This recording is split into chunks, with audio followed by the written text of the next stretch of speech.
Bayangin es krim bisa jadi tanpa freezer, tanpa mesin besar, dan cuma butuh beberapa detik. Bukan trik kamera, bukan sulap. Inilah cara pembuatan es krim tradisional di India yang masih digunakan sampai sekarang. Dan selalu berhasil bikin orang berhenti menonton. Di depan kita ada sebuah tabung logam besar. Bentuknya sederhana, tapi fungsinya luar biasa. Tabung ini menjadi inti dari seluruh proses pembuatan es krim. Di bagian dalam tabung, terdapat es batu yang dicampur garam. Kenapa harus pakai garam? Karena garam membuat es mencair lebih lambat, dan menurunkan suhu hingga jauh lebih dingin dari es biasa. Inilah rahasia kenapa tabung ini bisa membekukan bahan dalam waktu sangat singkat. Tabung terus diputar tanpa henti. Putaran ini bukan sekadar gerakan, tapi memastikan suhu dingin tersebar merata di seluruh permukaan tabung. Sekarang, proses serunya dimulai. Di atas meja sudah tersedia berbagai macam buah segar. Mangga matang, pisang manis, jeruk segar, apel renyah, hingga buah naga dengan warna mencolok. Semua buah ini dipilih langsung, tanpa pengolahan rumit sebelumnya. Satu persatu, buah mulai digosokkan ke permukaan tabung.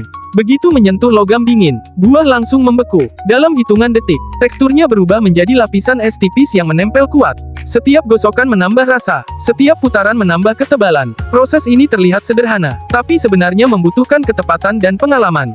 Setelah buah, giliran susu segar dituangkan perlahan. Susu mengalir di atas tabung yang terus berputar, dan langsung berubah menjadi lapisan es krim. Sirup manis ditambahkan, memberi warna dan rasa yang khas. Beberapa penjual menambahkan potongan buah lain, kacang, atau perisa tambahan. Semua bahan ini tercampur langsung di atas tabung. Tanpa blender, tanpa kompor, tanpa pendingin listrik. Tangan si pembuat es krim bekerja cepat. Ia tahu kapan harus menambah bahan, dan kapan harus berhenti. Jika terlalu lama, es krim akan terlalu keras. Jika terlalu cepat, teksturnya belum sempurna. Inilah keahlian yang tidak bisa dipelajari dalam sehari. Sambil tabung terus berputar, lapisan es krim semakin padat dan rata. Permukaannya halus, warnanya berlapis, dan aromanya semakin kuat. Dan akhirnya, kita sampai di bagian paling ditunggu. Dengan alat khusus, es krim mulai dikerik perlahan dari permukaan tabung. Setiap kerikan menghasilkan lembaran es krim tipis, yang langsung menggulung dengan sendirinya. Hasilnya bukan sekadar es krim, tapi pengalaman visual yang memuaskan. Warna-warni buah, tekstur lembut, dan aroma segar bercampur jadi satu. Es krim ini kemudian disajikan langsung kepada pembeli, tanpa disimpan lama, tanpa masuk freezer. Benar-benar fresh dari tabung ke tangan. Di jalanan India yang ramai, cara tradisional ini masih bertahan. Bukan karena ketinggalan zaman, tapi karena metode ini cepat, praktis, dan memberikan rasa yang khas. Di tengah teknologi modern, cara sederhana seperti ini justru punya daya tarik tersendiri.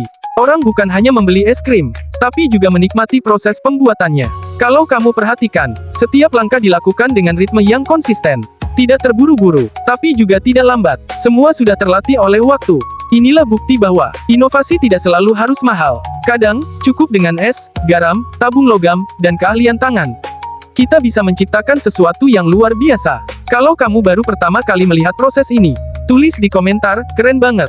Dan kalau menurut kamu cara ini unik dan menarik, jangan lupa share video ini, agar lebih banyak orang bisa melihat keunikan es krim tradisional dari India.